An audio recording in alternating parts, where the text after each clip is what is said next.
ನಂದಿ ಟಿವಿಗೆ ಸ್ವಾಗತ. ನಾನು ನಿಮ್ಮ ಲಕ್ಷ್ಮೀ ಶ್ರೀನಿವಾಸ್. ಮಕ್ಕಳಿಗೆ ಉತ್ತಮ ಶಿಕ್ಷಣವನ್ನ ನೀಡಿದಾಗ ಮಾತ್ರ ಮಕ್ಕಳು ಸತ್ಪ್ರಜೆಗಳಾಗಿ ಮತ್ತು ತಮ್ಮ ಜೀವನದಲ್ಲಿ ಅಭಿವೃದ್ಧಿ ಹೊಂದಲು ಸಾಧ್ಯ ಮತ್ತು ಅವರು ಸತ್ಪ್ರಜೆಗಳಾಗಿ ತಮ್ಮ ಜೀವನವನ್ನ ರೂಪಿಸಿಕೊಳ್ಳಲು ಸಾಧ್ಯ ಎಂದು ಪ್ರಧಾನ ಸಿವಿಲ್ ನ್ಯಾಯಾಧೀಶರಾದಂತಹ ಗಣೇಶ್ ಅವರು ತಮ್ಮ ಅಭಿಪ್ರಾಯವನ್ನ ವ್ಯಕ್ತಪಡಿಸಿದ್ದಾರೆ. ಅವರು ತಾಲೂಕಿನ ಅಲಕಾಪುರ ಸರ್ಕಾರಿ ಪ್ರೌಢಶಾಲೆಯ ಆವರಣದಲ್ಲಿ ಕಾನೂನು ಸೇವಾ ಸಮಿತಿ ವಕೀಲ ಸಂಘ ಕಾರ್ಮಿಕರ ಇಲಾಖೆ ಸಂಯುಕ್ತಾಶ್ರಯದಲ್ಲಿ ಆಯೋಜನೆ ಮಾಡಿದ ವಿಶ್ವ ಬಾಲ ಕಾರ್ಮಿಕ ವಿರೋಧಿ ದಿನಾಚರಣೆಯಲ್ಲಿ ಭಾಗವಹಿಸಿ ಮಾತನಾಡಿ, ಸಂವಿಧಾನದಲ್ಲಿ ಅನುಚ್ಛೇದನ ಕಾಲಂ 23, 24 ಮತ್ತು 30 ಅಡಿಯಲ್ಲಿ ಮಕ್ಕಳಿಗೆ ಶಿಕ್ಷಣ ನೀಡಬೇಕು ಎಂದು ಆದೇಶ ಮಾಡಿದ್ದಾರೆ. ಯಾವುದೇ ಮಗು ಶಿಕ್ಷಣದಿಂದ ವಂಚಿತರಾಗಬಾರದು, ಅವರಿಗೆ ಉಚಿತ ಶಿಕ್ಷಣ ನೀಡಲು ಸಂವಿಧಾನದಲ್ಲಿ ತಿಳಿಸಲಾಗಿದೆ. ಈ ನಿಟ್ಟಿನಲ್ಲಿ ಎಲ್ಲ ಮಕ್ಕಳು ಶಿಕ್ಷಣ ಪಡೆದು ದೇಶದ ಸಮಗ್ರ ಅಭಿವೃದ್ಧಿಗೆ ಕೈಜೋಡಿಸಬೇಕಾಗಿದೆ. ಶ್ರೀಮಂತಿಕೆಯಿಂದ ದೇಶ ಅಭಿವೃದ್ಧಿ ಆಗಲ್ಲ, ಶೈಕ್ಷಣಿಕ ಕ್ಷೇತ್ರದಲ್ಲಿ ಪ್ರಗತಿ ಸಾಧಿಸಿದಾಗ ಮಾತ್ರ ದೇಶ ಅಭಿವೃದ್ಧಿ ಸಾಧ್ಯ ಎಂದರು. ಮಕ್ಕಳೇನಾದರೂ ಕಾರ್ಮಿಕರಾಗಿ ಕೆಲಸ ಮಾಡಲಿಕ್ಕೆ ಹೋದಾಗ ಅವರು ವಿದ್ಯಾಭ್ಯಾಸಕ್ಕೆ ವಂಚಿತರಾಗ್ತಾರೆ, ಆರ್ಥಿಕವಾಗಿ ದುರ್ಬಲರಾಗ್ತಾರೆ. ಅವರ ಒಂದು ಜೀವನ ಪರಿಸ್ಥಿತಿ ತುಂಬಾ ಹೀನಿಯ ಒಂದು ಸ್ಥಿತಿಗೆ ತಲುಪುತ್ತೆ. ಈ ಕಾರಣಕ್ಕಾಗಿ ಭಾರತ ಸಂವಿಧಾನ ಅನುಚ್ಛೇದ 24, 23 ಮತ್ತು 39 ಅಡಿಯಲ್ಲಿ ಮಕ್ಕಳು ಯಾವುದೇ ಕಾರಣಕ್ಕೂ ಕೂಡ ಕಾರ್ಖಾನೆಗಳಲ್ಲಿ ಕೆಲಸ ಮಾಡಬಾರದು ಮತ್ತು ಅವರ ಸರ್ವಾಂಗೀಣ ಅಭಿವೃದ್ಧಿಗೆ ಬೇಕಾದಂತಹ ಎಲ್ಲಾ ಕೆಲಸಗಳನ್ನ ಸರ್ಕಾರಗಳು ವಹಿಸ್ಕೋಬೇಕು ಅಂತೇಳಿ ನಿರ್ದೇಶಗಳನ್ನು ಕೊಟ್ಟಿರ್ತಕ್ಕಂಥದ್ದನ್ನು ನಾವು ನೋಡ್ತಾ ಇದ್ದೀವಿ. ಈಗ ಈ ದಿನದ ಒಂದು ಪ್ರಾಮುಖ್ಯತೆಗೆ ಬಂದಾಗ 2002ರಲ್ಲಿ ವಿಶ್ವಸಂಸ್ಥೆ ಈ ಒಂದು ಜೂನ್ 12 ಈ ಒಂದು ವಿಶ್ವ ಬಾಲ ಕಾರ್ಮಿಕರ ಪದ್ಧತಿ ವಿರೋಧಿ ದಿನವನ್ನಾಗಿ ಆಚರಣೆ ಮಾಡ್ತಾ ಬರ್ತಾ ಇದೆ. ಯಾಕೆ ಅಂತಂದ್ರೆ ಅದು ಪ್ರತಿಯೊಬ್ಬ ಅಧಿಕಾರಿ ವರ್ಗದ ಮನಸ್ಸನ್ನ ಮತ್ತು ಅವರ ಒಂದು ಕಾರ್ಯಕ್ಷಮತೆಯನ್ನ ಗುರುತಿಸುವಂತ ಒಂದು ದಿನ. ಯಾವುದೇ ಕಾರಣಕ್ಕೂ ಕೂಡ ಮಕ್ಕಳು ಬಾಲ ಕಾರ್ಮಿಕರಾಗಬಾರದು. ಒಂದು ವೇಳೆ ಬಾಲ ಕಾರ್ಮಿಕರು ನಮಗೆ ಕಂಡು ಬಂದಲ್ಲಿ ಅದನ್ನ ಗುರುತಿಸಿ ಅವರನ್ನ ಆ ಒಂದು ಪದ್ಧತಿಯಿಂದ ನಿರ್ಮೂಲನೆಗೊಳಿಸಬೇಕು ಅನ್ನುವಂತ ಒಂದು ಕಾರ್ಯಕ್ರಮವನ್ನ ಈ ದಿನ ಹಮ್ಮಿಕೊಂಡಿದ್ದೇವೆ. ಈ ದಿನ ಈ ವಿಚಾರವಾಗಿ ನಿಮಗೆ ಸವಿವರವಾಗಿ ಹೇಳಲಿಕ್ಕೆ ನಮ್ಮ ಕಾರ್ಮಿಕ ನಿರೀಕ್ಷಕರು ಆದಂತಹ ಸತೀಶ್ ರವರು ಬಂದಿದ್ದಾರೆ. ಅವರ ಒಂದು ಮಾತುಗಳನ್ನು ನೀವು ಕೇಳಬೇಕು.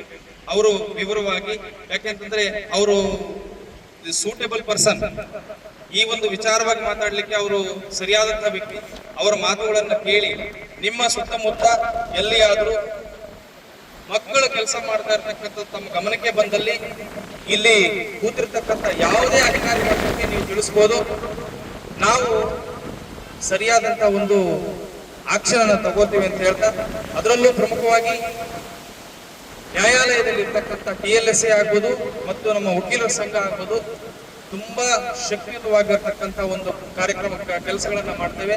ನಮ್ಗೆ ಯಾವುದೇ ಒಂದು ಈ ಸಣ್ಣ ವಿಚಾರ ನಮ್ಗೆ ಈ ತರ ಪದ್ಧತಿ ಇದೆ ಅಂತ ಗೊತ್ತಾಯ್ತು ಅಂತಂದ್ರೆ ನಾವು ಇಮಿಡಿಯೇಟ್ಲಿ ಆ ಒಂದು ಸ್ಥಳಕ್ಕೆ ಹೋಗಿ ಅಲ್ಲಿ ಇರ್ತಕ್ಕಂಥ ವ್ಯಕ್ತಿಗಳ ಮೇಲೆ ಕಾನೂನು ಕ್ರಮ ಜರುಗಿಸ್ತೇವೆ ಅಂತ ಹೇಳ್ತಾ, ಮತ್ತು 1956ರ ಒಂದು ಕಾಯ್ದೆ ಏನಿದೆ, 86 ಕಾಯ್ದೆ ಏನಿದೆ, ಅದು ಸುಮಾರು 2 ವರ್ಷಗಳ ಕಾಲ ಜೈಲು ಶಿಕ್ಷೆ ಮತ್ತು 50,000ಗಳ ಜುಲ್ಮಾನೆಯೊಂದಿಗೆ ಆ ಒಂದು ಪದ್ಧತಿಗೆ ಒಂದು ಶಿಕ್ಷೆಯನ್ನು ಕೊಡಲಾಗ್ತದೆ. ಮತ್ತು ಆ ಒಂದು ಪದ್ಧತಿ ಏನಿದೆ ಅದನ್ನು ಮಾಡಿದವರ ಮೇಲೆ ಹಾಕುವಂತ ಕೇಸುಗಳೆಲ್ಲವೂ ಸಹ ಜಾಮೀನು ರಹಿತ ಆಗಿರ್ತವೆ. ಹೆಚ್ಚುವರಿ ಪ್ರಧಾನ ನ್ಯಾಯಾಧೀಶೆ ಪುಷ್ಪಾ ಮಾತನಾಡಿ, ಕೋವಿಡ್-19 ಬಳಿಕ ಅದೆಷ್ಟೋ ಮಕ್ಕಳು ಬಡತನದಿಂದ ಶಿಕ್ಷಣದಿಂದ ದೂರ ಉಳಿದಿದ್ದಾರೆ. ಅದು ಆಗಬಾರದು. ಪ್ರತಿ ಮಕ್ಕಳಿಗೆ ಶಿಕ್ಷಣ ಅವಶ್ಯಕತೆ ಇದೆ. ಬಾಲಕಾರ್ಮಿಕ ಪದ್ಧತಿ ದೇಶಕ್ಕೆ ಮಾರಕ. ಅದರ ನಿವಾರಣೆಗೆ ನಾವು ಶ್ರಮಿಸೋಣ. ಬಾಲಕಾರ್ಮಿಕರು ಕಂಡು ಬಂದಲ್ಲಿ 1098ಗೆ ಉಚಿತ ಸಹಾಯವಾಣಿಗೆ ಕರೆ ಮಾಡಿ. ಇದಕ್ಕೆ ಶಾಲಾ ಮಕ್ಕಳು ಕೈ ಜೋಡಿಸಬೇಕು ಎಂದು ಹೇಳಿದ್ದಾರೆ. ಟೀಚರ್ಸ್ನ ಕೇಳೋದ, ನಾವು ಸಂಜೆ ಬಂದು ಯಾರ್ಯಾರು ಬಂದು ಇನ್ಫಾರ್ಮ್ ಮಾಡಿದ್ದಾರೆ ಅಂತ ನೋಡೋಣ. ಆಯ್ತು, ಎಷ್ಟು ಜನ ಹೋಗಿ ಏನು ಹೇಳ್ತೀರಾ ಅಂತ ಪೇರೆಂಟ್ಸ್ಗೆ ಹೋಗಿ ನೀವೇ ಹೇಳಬೇಕು. ಅವ್ರಿಗೆಲ್ಲ ಒಳ್ಳೆ ಶಿಕ್ಷಣ ಕೊಡಬೇಕು. ಯಾವುದೇ ಏನೇ ಬಡತನ ಇದ್ರೂ ಟೈಮ್ ಬೀಂಗ್ ಅಷ್ಟೇನೆ ಅವ್ರಿಗೆ ಹೆಲ್ಪ್ ಆಗುತ್ತೆ. ಮುಂದೆ ಅವ್ರ ಭವಿಷ್ಯನ ಕತ್ಲೆಗೆ ತಳ್ಳಬೇಡಿ ಅಂತೆಲ್ಲ ಹೋಗಿ ನೀವೇ ಅವ್ರ ಹತ್ರ ಮಾತಾಡಿ ಬರಬೇಕು. ಇಲ್ಲ ಅಂತಾರೆ ಈಗೆಲ್ಲ ಮೊಬೈಲ್ಸ್ ಯೂಸ್ ಮಾಡ್ತಾ ಇದ್ದೀರಾ, ಎಲ್ಲರಿಗೂ ಮೊಬೈಲ್ ಯೂಸ್ ಮಾಡಕ್ ಬರುತ್ತಾ ಸೊ ಟೋಲ್ ಫ್ರೀ ನಂಬರ್ ಇದೆ 1098. ಆ ನಂಬರ್ಗೆ ಫೋನ್ ಮಾಡಿದ್ರೆ ಇಲ್ಲಿರೋರು ಯಾರಿಗೆ ಆಗ್ಲಿನೂ ಅದು ಬರುತ್ತೆ ನಂಬರು. ಫೋನ್ ಮಾಡಿ ಈ ತರ ನಿಮಗೆ ಡೈರೆಕ್ಟ್ ಆಗಿ ಹೋಗಿ ಮಾತಾಡೋ ಶಕ್ತಿ ಭಯ ಇರ್ಬೋದು, ನಾನು ಹೋಗಿ ಹೇಳೋದ್ರಿಂದ ನಮ್ಮ ಅಪ್ಪ ಅಮ್ಮ ನನ್ನನ್ನು ಬೈತಾರೆ ಅನ್ನೋ ಹೆದರಿಕೆನೂ ನಿಮ್ಗೆಲ್ಲ ಇರ್ಬೋದು. ಸೊ ಅಂತ ಹೆದರಿಕೆ ಬೇಡ. ಮೊಬೈಲ್ ಯೂಸ್ ಮಾಡಕ್ ಬರುತ್ತೆ ಅಂತಂದ್ರೆ ಟೋಲ್ ಫ್ರೀ ನಂಬರ್ ಕಾಲ್ ಮಾಡಿ ಹೇಳಿದ್ರೆ ಸಂಬಂಧಪಟ್ಟ ಅಧಿಕಾರಿಗಳು ಎಲ್ಲ ಬಂದು ಏನೇನೇ ಕಾನೂನು ಪ್ರಕಾರ ಕ್ರಮ ಕೈಗೊಳ್ಬೇಕು ತಗೊಳ್ತಾರೆ ಅವರು. ಇದೇ ವೇಳೆ ಕಾರ್ಮಿಕ ನಿರೀಕ್ಷಕ ಸತೀಶ್ ಮಾತನಾಡಿದ್ದಾರೆ. ಕಾರ್ಯಕ್ರಮದಲ್ಲಿ ವಕೀಲ ಸಂಘದ ಅಧ್ಯಕ್ಷ ದಿನೇಶ್, ಕಾರ್ಯದರ್ಶಿ ಬಿ ಲಿಂಗಪ್ಪ, ಪ್ರಭಾಕರ್, ಸರ್ಕಾರಿ ಅಭಿಯೋಜಕ ಫಯಾಜ್ ಪಾಟೀಲ್, ಅಲಕಾಪುರ ಪ್ರೌಢಶಾಲೆಯ ಮುಖ್ಯ ಶಿಕ್ಷಕ ಲಕ್ಷ್ಮೀಕಾಂತ್, ನ್ಯಾಯಾಲಯ ಸಿಬ್ಬಂದಿಗಳು ಭಾಗವಹಿಸಿದ್ರು.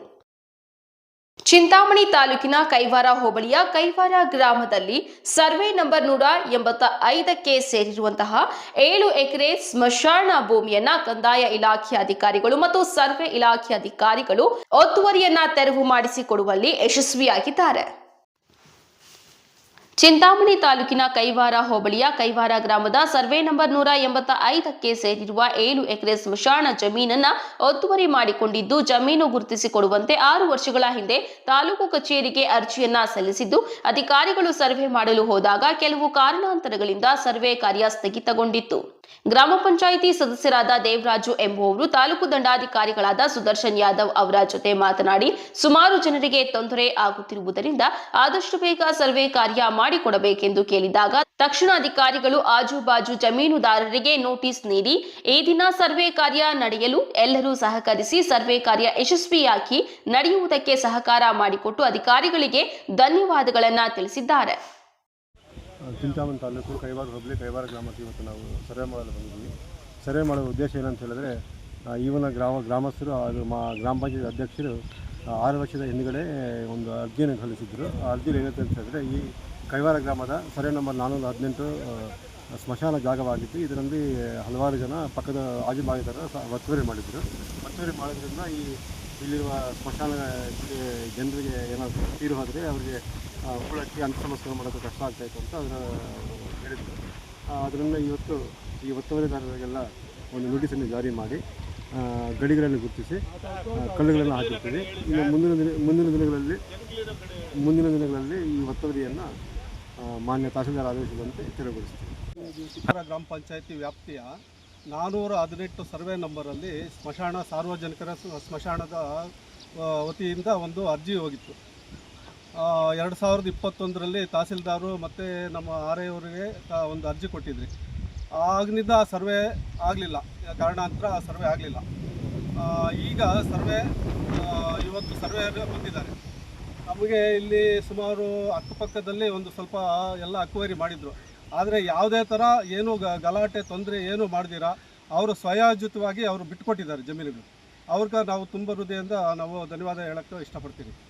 ಹಂಗೆ ಇಲ್ಲಿ ಸುಮಾರು ಒಂದು 12 ವರ್ಷದಿಂದ ಏನಾದರೂ ಒಂದು ಹೆಣ ತಂದು ಉಣ್ಬೇಕಾದ್ರೂ ಕೂಡ ಒಂದು ಹೆಣ ಎತ್ತಿ ಪಕ್ಕಕ್ಕೆ ಹಾಕಿ ಅದನ್ನು ಉಣ್ಬೇಕಾಗಿತ್ತು. ಈಗ ಆ ತೊಂದರೆ ಇಲ್ದಿರ ನಮ್ಮ ಅಕ್ಕಪಕ್ಕ ಜಮೀನುಗಳವರೆಲ್ಲ ನಮಗೆ ಒಂದು ಸಹಕಾರ ಕೊಟ್ಟು ನಮಗೆ ಇದೆಲ್ಲ ಬಿಟ್ಕೊಟ್ಟಿದ್ದಾರೆ. ಶ್ರೀನಿವಾಸಪುರ ತಾಲೂಕಿನ ರಾಯಲ್ಪಾಡು ಪೊಲೀಸ್ ಠಾಣಾ ವ್ಯಾಪ್ತಿಗೆ ಸೇರಿರುವಂತಹ ಮುನಿನಾರಾಯಣ ಎಂಬುವವರ ಕೋಳಿ ಫಾರಂನಲ್ಲಿ ದಿನಗೂಲಿ ಕೆಲಸಕ್ಕೆಂದು ಬಂದು 2 ಯುವಕರು ನೀರು ಎಂದು ಭಾವಿಸಿ ಕೋಳಿ ಫಾರಂ ಸಿಂಪಡಣೆಗೆ ತಂದಿದ್ದ ಔಷಧಿಯನ್ನ ಕುಡಿದು ಸಾವನ್ನಪ್ಪಿರುವ ಘಟನೆ ಸೋಮವಾರ ಬೆಳಕಿಗೆ ಬಂದಿದೆ. ತಾಲೂಕಿನ ರಾಯಲ್ಪಾಡು ಪೊಲೀಸ್ ಠಾಣಾ ವ್ಯಾಪ್ತಿಯ ಗುಂಟುಪಲ್ಲಿ ಗ್ರಾಮದ ಮುನಿನಾರಾಯಣ ಎಂಬುವವರ ಕೋಳಿ ಫಾರಂನಲ್ಲಿ ದಿನಗೂಲಿ ಕೆಲಸಕ್ಕೆ ಹೋಗಿದ್ದ 2 ಕೂಲಿ ಕಾರ್ಮಿಕರು ನೀರು ಎಂದು ಭಾವಿಸಿ ಕೋಳಿ ಫಾರಂ ಸಿಂಪಡಣೆಗೆ ತಂದಿದ್ದ ಔಷಧಿ ಕುಡಿದು 2 ಕೂಲಿ ಕಾರ್ಮಿಕರ ಸಾವಾಗಿರುವ ಘಟನೆ ಸೋಮವಾರ ನಡೆದಿದೆ. ಕೋಳಿ ಫಾರಂನಲ್ಲಿ ಕೋಳಿ ಗೊಬ್ಬರ ತುಂಬಲು ದಿನಗೂಲಿಗೆ ಬಂದಿದ್ದ ಕೂಲಿ ಕಾರ್ಮಿಕರಾದ 60 ವರ್ಷದ ದೇವಪ್ಪ, 62 ವರ್ಷದ ದಾಸಪ್ಪ ಕೋಳಿ ಫಾರಂನಲ್ಲಿ ಮಧ್ಯಾಹ್ನದ ಊಟ ಮುಗಿಸಿಕೊಂಡು ನಂತರ ನೀರು ಎಂದು ಭಾವಿಸಿ ಕೋಳಿ ಫಾರಂ ಸಿಂಪಡಣೆಗೆ ತಂದಿದ್ದ ಔಷಧಿ ಕುಡಿದ ಕಾರ್ಮಿಕರನ್ನ ಕೂಡಲೇ ಆಸ್ಪತ್ರೆಗೆ ಸಾಗಿಸುವ ಮಾರ್ಗ ಮಧ್ಯೆ ಸಾವನ್ನಪ್ಪಿರುವ ಘಟನೆ ನಡೆದಿದೆ.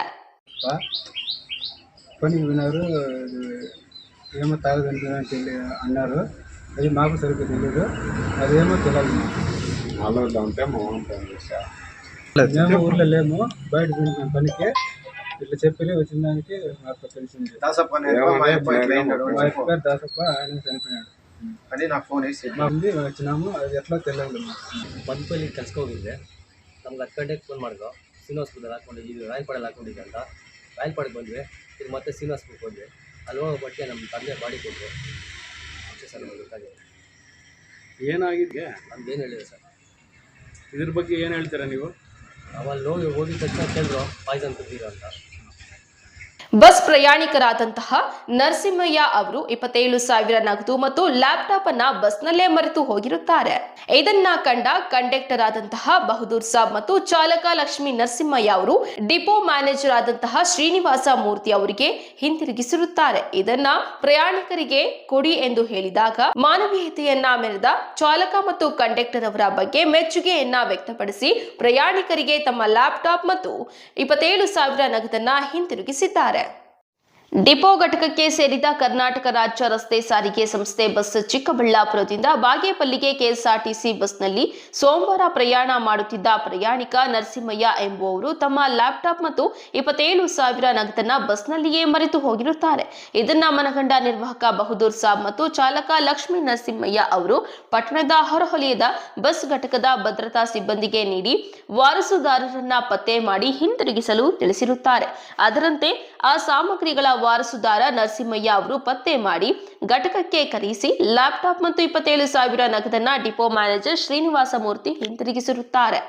ಘಟಕದ ಮ್ಯಾನೇಜರ್ ಶ್ರೀನಿವಾಸ ಮೂರ್ತಿ ಮೆಚ್ಚುಗೆ ವ್ಯಕ್ತಪಡಿಸಿ ಮಾತನಾಡಿ, ಕೆಎಸ್ಆರ್ಟಿಸಿ ಬಸ್ ಸಂಖ್ಯೆ KA 40F1403 ಬಸ್ನ ಚಾಲಕ ನರಸಿಂಹಯ್ಯ ಮತ್ತು ನಿರ್ವಾಹಕ ಬಹದ್ದೂರ್ ಸಾಬ್ ಅವರು ಬಸ್ನಲ್ಲಿ ಬಿಟ್ಟು ಹೋಗಿದ್ದ ಲ್ಯಾಪ್ಟಾಪ್ ಮತ್ತು ನಗದನ್ನ ಹಿಂತಿರುಗಿಸಿ ಮಾನವೀಯತೆಯ ಜೊತೆಗೆ ಪ್ರಾಮಾಣಿಕತೆ ಮೆರೆದಿದ್ದಾರೆ ಎಂದರು.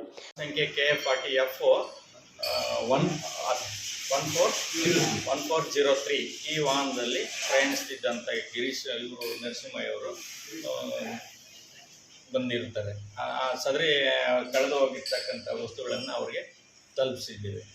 ಇವತ್ತಿನ ದಿವಸ ನಮ್ಮ ಕರ್ನಾಟಕ ಸಾರಿಗೆ ರಸ್ತೆ ಸಾರಿಗೆ ಇದರಿಂದ ನಮ್ಮ ಪ್ರಯಾಣಿಕರಾಗಿದ್ದಂಥ ನಮ್ಮ ಗಿರೀಶ್ ಅವರು ನಮ್ಮ ಬಾಗೇಪಲ್ಲಿ ಚಿಕ್ಕಬಳ್ಳಾಪುರದಿಂದ ಬಾಗೇಪಲ್ಲಿಗೆ ಬರಬೇಕಾದಾಗ ಒಂದು ಲ್ಯಾಪ್ಟಾಪ್ ಬ್ಯಾಗು ಪ್ಲಸ್ ಒಂದು ನಗದು 27,000 ರೂಪಾಯಿ ನಗದನ್ನು ಬಿಟ್ಟು ಮರೆತು ಹಿಡಿದು ಹೋಗಿರ್ತಾರೆ. ತದನಂತರ ಘಟಕಕ್ಕೆ ನಮ್ಮ ನಿರ್ವಾಹಕರಾದಂಥ ಬಹದ್ದೂರ್ ಸಾಬ್ ಅವರು ಬಂದಿದ್ದಾರೆ. ಬಂದು ಆಮೇಲೆ ಚಾಲಕರಾದಂಥ ನಮ್ಮ ಲಕ್ಷ್ಮೀ ನರಸಪ್ಪನವರು ಖುದ್ದಾಗಿ ಭದ್ರತಾ ಶಾಖೆಯಲ್ಲಿ ನೀಡಿ ಮತ್ತು ಭದ್ರತಾ ಶಾಖೆಯವರು ನಮ್ಮ ಗಮನಕ್ಕೆ ತಂದಿದ್ದು, ತದನಂತರ ಅವರು ನರಸಿಂಹಯ್ಯ ಅವ್ರನ್ನ ಕರೆಸಿ ಅವರಿಗೆ ಕಳೆದು ಹೋಗಿರ್ತಕ್ಕಂಥ ಲ್ಯಾಪ್ಟಾಪು ಪ್ಲಸ್ ನಗದು ಹಣವನ್ನು ಅವರು ಎಲ್ಲ ನಮ್ಮ ಸಹೋದ್ಯೋಗಿ ಸಮ್ಮುಖದಲ್ಲಿ ಮೇಲ್ವಿಚಾರಕರ ಸಮ್ಮುಖದಲ್ಲಿ ಅವರಿಗೆ ನೀಡಿರುತ್ತೇವೆ. ಪ್ರಯಾಣಿಕ ನರಸಿಂಹಯ್ಯ ಮಾತನಾಡಿ, ಇಂತಹ ಸ್ವಾರ್ಥ ಜಗತ್ತಿನ ನಡುವೆ ಪ್ರಾಮಾಣಿಕ ಮತ್ತು ನಿಸ್ವಾರ್ಥ ಮನೋಭಾವದ ನಿರ್ವಾಹಕ ಮತ್ತು ಚಾಲಕರು ಇದ್ದಾರೆ ಎಂದರೆ ನಿಜಕ್ಕೂ ಸಂತಸ ತಂದಿದೆ. ಬಸ್ ನಿರ್ವಾಹಕ ಮತ್ತು ಚಾಲಕರಿಬ್ಬರಿಗೂ ನನ್ನ ಹೃದಯಪೂರ್ವಕ ಧನ್ಯವಾದಗಳನ್ನು ಕೋರುತ್ತೇನೆ ಎಂದರು.